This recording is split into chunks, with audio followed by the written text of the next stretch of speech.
Hello everyone, how are you all? Welcome to Crystal International Public School. This is Standard 9th subject Social Science, and today we will revise chapter number 18 Wildlife. Our first question is, give a list of zoo geographic regions of India. There are total 9 zoo geographic regions are there. Okay, so we have to give the names of their list of these regions with reference to the similarities in their characteristics and their existence in a region. The wildlife of India can be divided into 9 zones. Similarities के जो references है उनकी characteristics में और उनके existence में, उसके according 9 Jones में उनको डिवाइड किया गया है. So the 9 zones which are called zoo geographical regions into which wildlife of India is divided are: first one, that is Himalayas; second one, that is Ladakh and dry cold area; third, forest cover of lower Himalayas; fourth, highlands without forest cover in upper Himalayas; fifth, northern plains; sixth, desert of Rajasthan; seventh, peninsular plateau; 8, sea coast; and last one, that is Nilgiri hills. Now remember बेटा, whenever suppose exam में अगर ये question आता है और उस time पर आप नीलगिरी हिल्स के बदले माउंटेनियस एरिया लिखते हो, so it will be wrong. Okay, तो वो रॉन्ग होगा. देन सी कोस्ट है तो सी कोस्ट ही होना चाहिए, पेनिनसुलर प्लेट्यू ही होना चाहिए. हाईलैंड विदाउट फॉरेस्ट कवर है.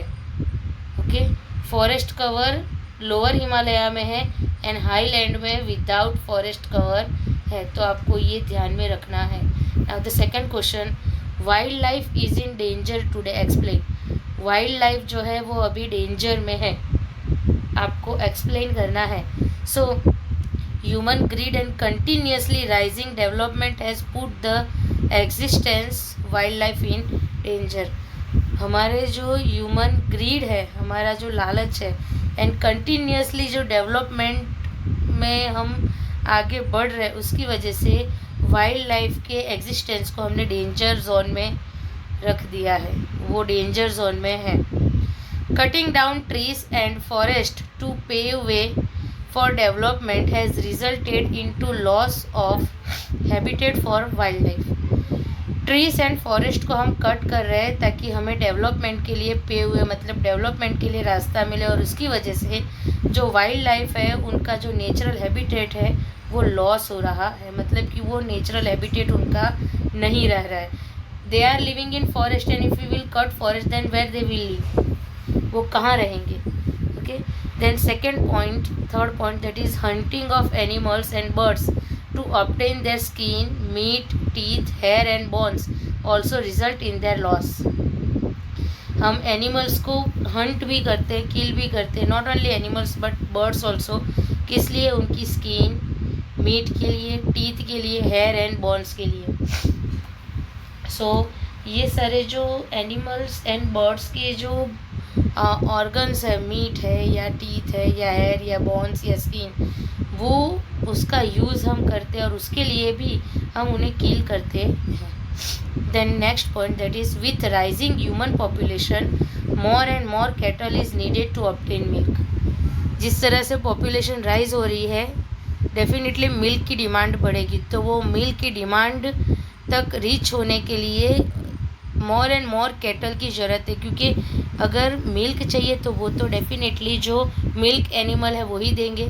So excessive grazing of domestic animal into forest result in decrease in the grass, which serves as a major source of food for herbivores. This leads to migration and even death of herbivores. अब जब हमें cattle की ज़रूरत होती है तो वो cattle को खाना भी खिलाना पड़ता है, तो जो ग्राजिंग है, ओवर ग्राजिंग बढ़ता जा रहा है, क्योंकि जितने कैटल बढ़ेंगे उतना ही ग्राजिंग भी होगा. तो उसकी वजह से जो ग्रीन ग्रास है जो हार्बीवरस एनिमल खाते हैं वो कम होता जा रहा है. अब हार्बीवरस एनिमल्स को उतना फूड नहीं मिल रहा है और उसकी वजह से हार्बीवरस एनिमल जो है वो माइग्रेट होते हैं और कई बार मर भी जाते हैं, क्योंकि उनके लिए तो खाना वो फॉरेस्ट का ग्रास ही है, और वहाँ पर तो ऑलरेडी ये लोग ग्राजिंग के लिए जाते हैं अपने कैटल को लेकर। Okay, then next point that is reduction in the number of herbivores will deprive carnivores from getting their food. अब हार्बीवरस के नंबर कम हो रहे हैं तो कार्निवरस को अपना फूड नहीं मिल रहा है। फूड चेन आपको पता ही है कैसे प्रॉपरली फूड चेन चलती है। तो हार्बीवरस एनिमल जो है वो ग्रीन ग्रास खाते हैं, कार्निवरस एनिमल जो है वो हार्बीवरस एनिमल्स को खाते हैं, और इस तरह से साइकिल चलता है। अब हार्बीवरस एनिमल जो कम होते जा रहे हैं उसकी वजह से कार्निवरस एनिमल को अपना फूड नहीं मिल रहा है, और इसीलिए वो ह्यूमन सेटलमेंट में फूड की सर्च में आते हैं, वो ह्यूमन पर अटैक करते हैं, एंड कई बार डोमेस्टिक एनिमल्स पर भी अटैक करते हैं। जब वो वाइल्ड एनिमल्स जो है वो यहाँ पर आते हैं ह्यूमन सेटलमेंट में और हम पर अटैक करते हैं, तो हम तो ह्यूमन बीइंग्स हैं, हमारे अंदर दया नहीं है, एंड दैट्स वाई हम ही उन्हें किल कर देते हैं। दस wild animals become victim of human rage and lose their lives. Human rage मतलब उनका जो गुस्सा है, एंगर, अब हम पर एनिमल अटैक करेगा तो डेफिनेटली हमें गुस्सा आएगा, तो वो उसका भोग बनते हैं और अपनी लाइफ खो देते हैं। Next, in south and south eastern India the menace of elephants entering into agricultural field in search of food has increased much. South and south eastern India जो है वहाँ पर ऐसा है कि एलिफेंट्स जो है वो एग्रीकल्चरल फील्ड में एंटर होना, ये जो इंसिडेंट है वो फ्रीक्वेंटली हो गया है, वो मतलब बहुत ज़्यादा ही हो गया है कि वो कभी भी फील्ड में एंटर हो जाते हैं इन सर्च ऑफ फूड। अब गलती उनकी भी नहीं है क्योंकि हमने उनके लिए खाना छोड़ा नहीं है, तो वो कहाँ जाएंगे। Then incidents of leopards attacking humans has increased in Saurashtra and south Gujarat. Similar problem is seen for bears in the forest of north east Gujarat. Leopard humans पर अटैक करते हैं, वो सौराष्ट्र एंड साउथ गुजरात में ये इंसिडेंट इंक्रीज़ हो रहे हैं। अभी कुछ टाइम पहले हमने सुना भी था, वस्त्राल में ही लेपर्ड देखा गया था। ओके, और सेम प्रॉब्लम ये है नॉर्थ ईस्ट गुजरात की, लेकिन वहाँ पर लेपर्ड नहीं, वहाँ पर बियर्स जो है वो अटैक करते हैं। So this makes humans hate the wild animals. उसकी वजह से हम लोग वाइल्ड एनिमल्स को हेट करते हैं, बट उसके पीछे वो रिस्पॉन्सिबल नहीं है। Such situation leads to conflict between wild animals and human settlement. This conflict can destroy wildlife in the long run. So ये जो सिचुएशन है उसकी वजह से wild animals and human settlement के बीच में कॉन्फ्लिक्ट क्रिएट होता है। हम उन्हें हेट करते हैं, और जब हम किसी को हेट करते हैं तो हम उनके बारे में कभी अच्छा सोच ही नहीं सकते, और उसकी वजह से लॉन्ग टर्म में वाइल्ड लाइफ जो है वो डिस्ट्रॉय होती है। And last point that is over and above this human activities cause a lot of pollution in the nature. ये तो मेन पॉइंट है कि इन सब के अलावा हमने बहुत पॉल्यूशन क्रिएट किया है, एंड ये जो पॉल्यूशन है it also disturbs and destroy the natural cycle and living organism living in it, वो सब डिस्ट्रॉय भी होते हैं एंड डिस्टर्ब भी होते हैं। Okay, so this was about the wild life in danger today now. उसका आंसर ये है, इतने पॉइंट्स है, ध्यान में रखना। According to the weightage of marks you have to write answer. Okay, next question that is give a brief information about different projects for wild life protection. अब ये क्वेश्चन अगर एग्जाम में आता है, 2 मार्क्स में आता हो, तो आपको मिनिमम, नॉट नेसेसरी कि ओनली 4 बट मिनिमम 4 पॉइंट्स लिखने हैं। ओके, अगर 3 मार्क्स में आता है तो मिनिमम 6 के 7 होगा, चलेगा, 5 नहीं चलता है।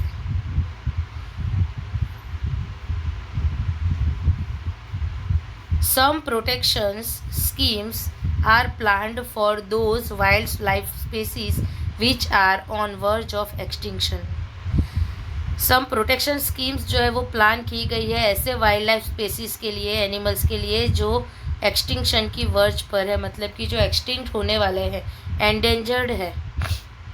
So for that project tiger it was launched in 1973 against hunting and decreasing number of tigers, and it was implemented for 9 reserved areas, जो अब इंक्रीज होकर 48 एरियाज कवर्ड हो गए हैं। जब बिगिनिंग में ये प्रोजेक्ट स्टार्ट किया गया था तो उस टाइम पर 9 एरियाज ऐसे थे कि जहाँ पर टाइगर को हंट करना, किल करना अगेंस्ट द लॉ था, बैन था। बट नाउ 48 एरियाज कवर्ड हो चुके हैं।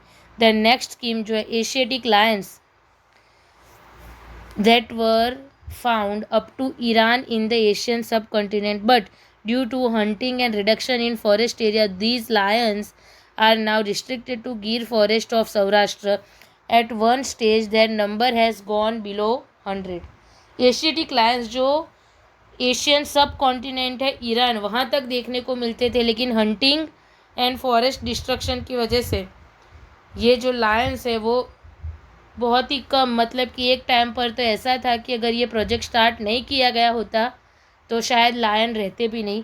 सो एक टाइम ऐसा भी था कि 100 से भी कम लायन बचे थे, और इसीलिए एशियाटिक लायंस के प्रोटेक्शन के लिए स्कीम लॉन्च की गई, और वो रिस्ट्रिक्टेड है गिर फॉरेस्ट में ही।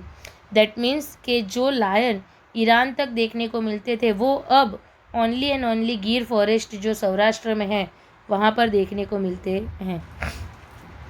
इन 1972 a project was started in Gir to protect the Asiatic Lions.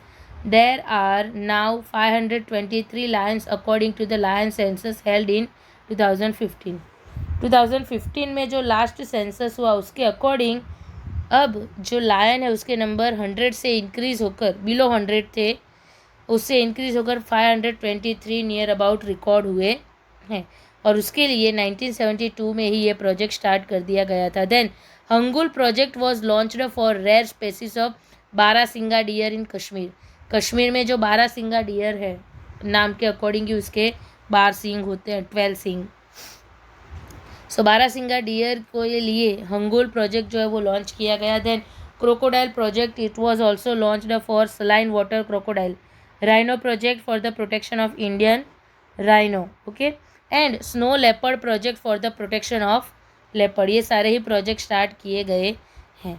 Now question number 2, answer in detail in that first one, biodiversity of India.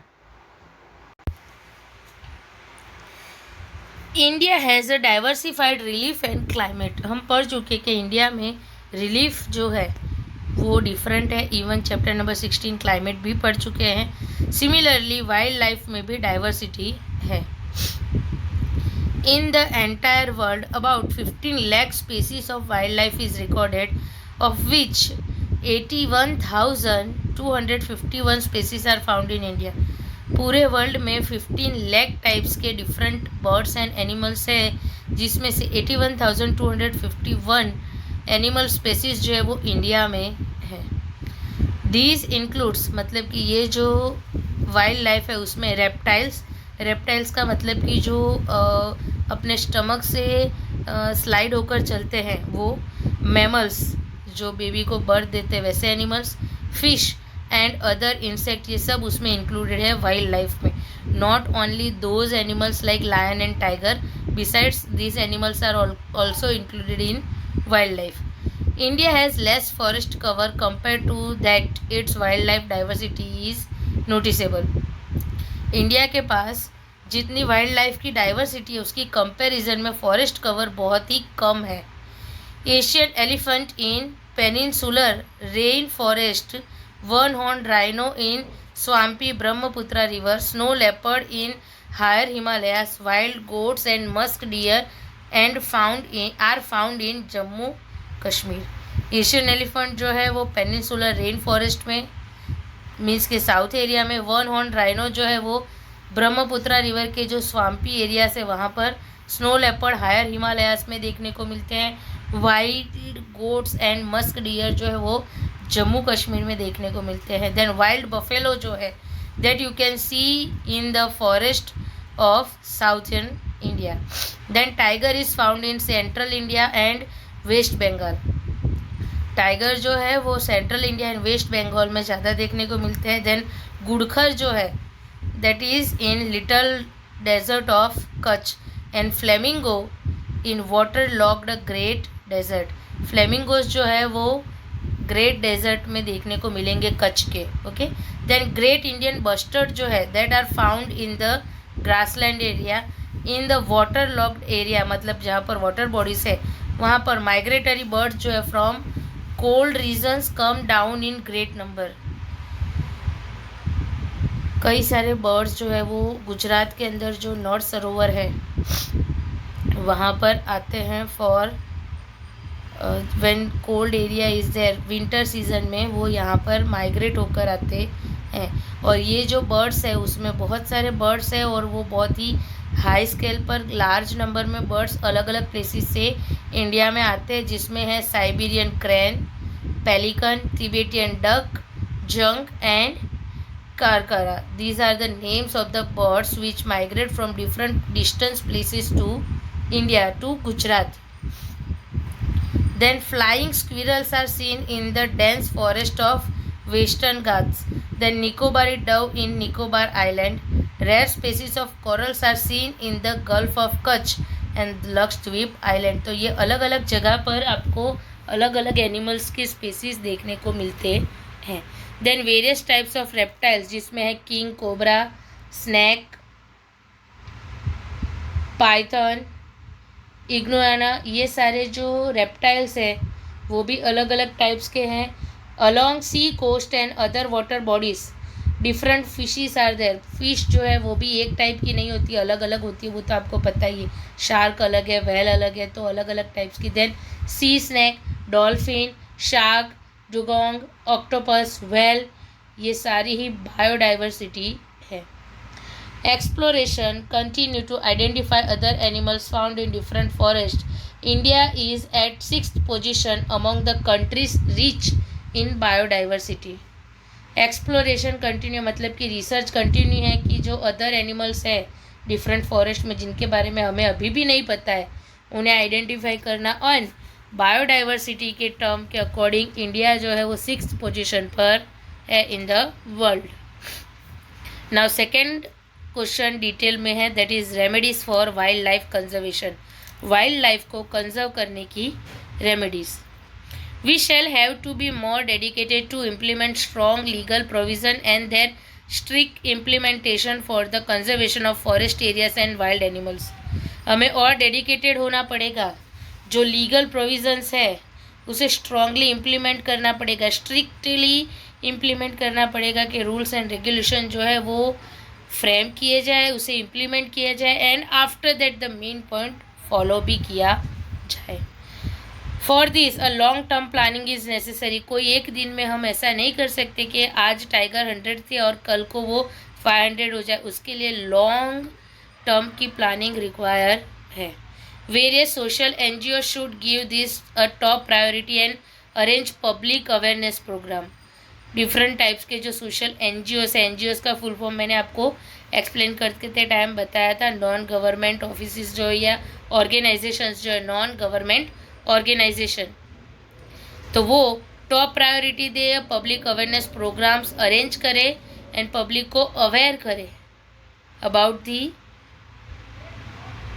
Wild life, their risk and endangered animals. Okay, These problems should be included in the school syllabus and make the future citizen aware.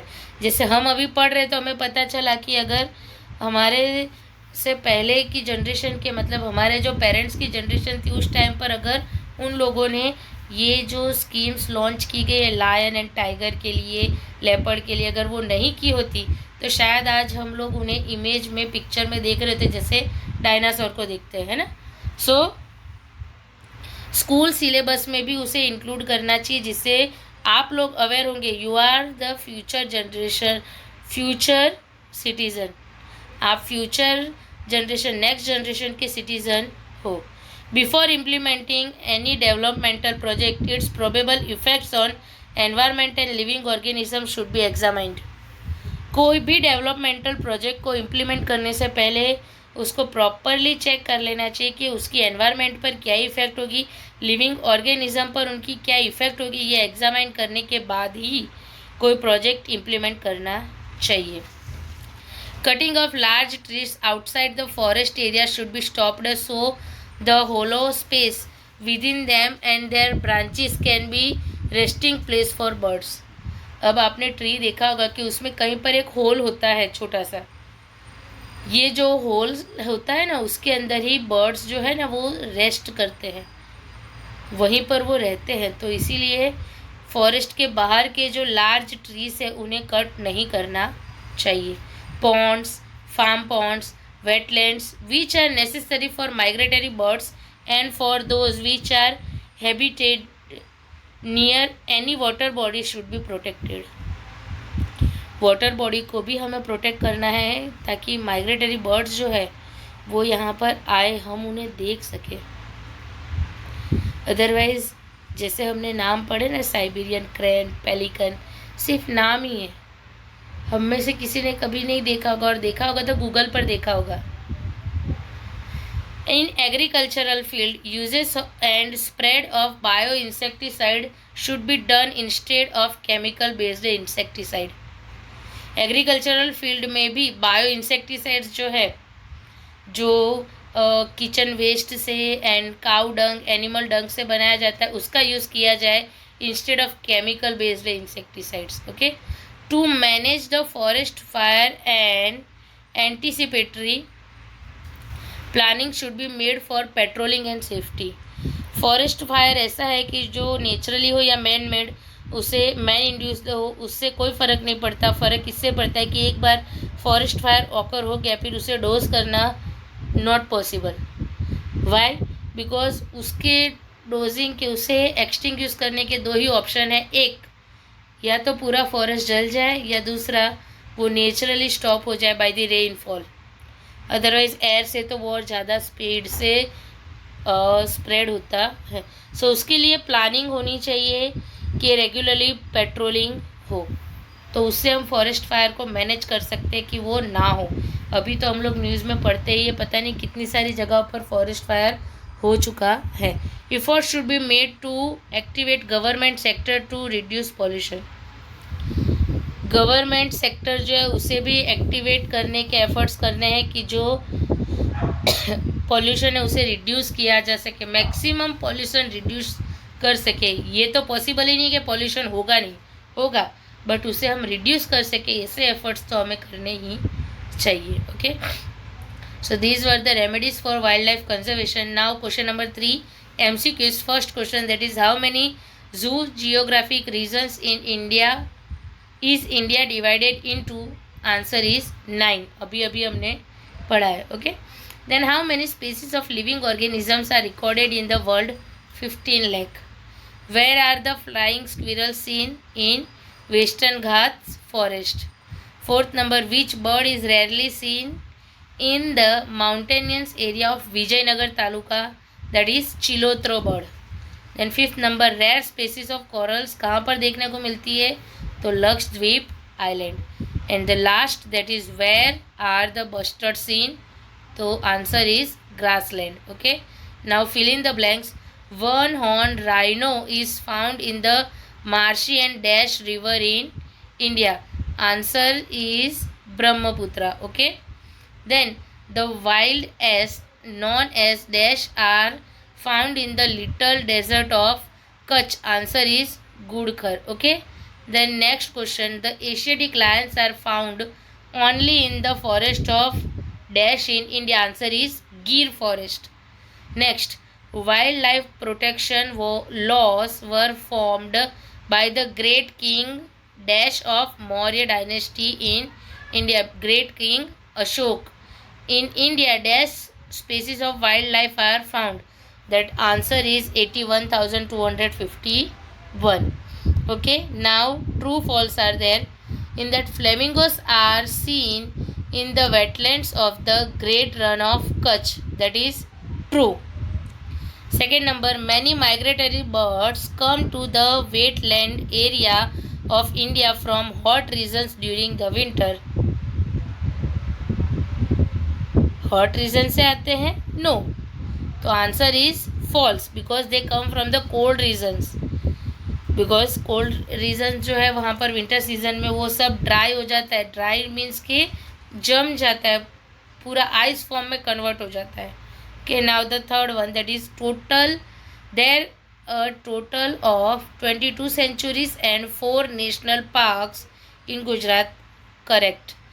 Project Kutch was started in 1972 AD for the protection of Asiatic lions. That was wrong. Not Project Kutch नहीं start हुआ था. Okay. Then fifth number, the Asiatic elephants can be seen in the high altitude regions of South India. That is also false. South India के high altitude में नहीं देखे जाते. Now matching, one horn rhino, snow leopard, musk deer, ghudkhar and tiger. So one horn rhino जो है उसमें answer आता है marshy land of Brahmaputra. Then snow leopard में आंसर आता है high altitude Himalayan regions. Then musk deer है, उसमें आंसर आता है जम्मू एंड कश्मीर. गुड़खर का आंसर है little run of Kutch and tiger that is West Bengal. Okay, so with that हमारे चैप्टर नंबर 18 वाइल्ड लाइफ का रिवीजन यहीं पर ओवर होता है. होप आपको सब कुछ क्लियर, सारे डाउट्स क्लियर हो गए होंगे. Thank you all.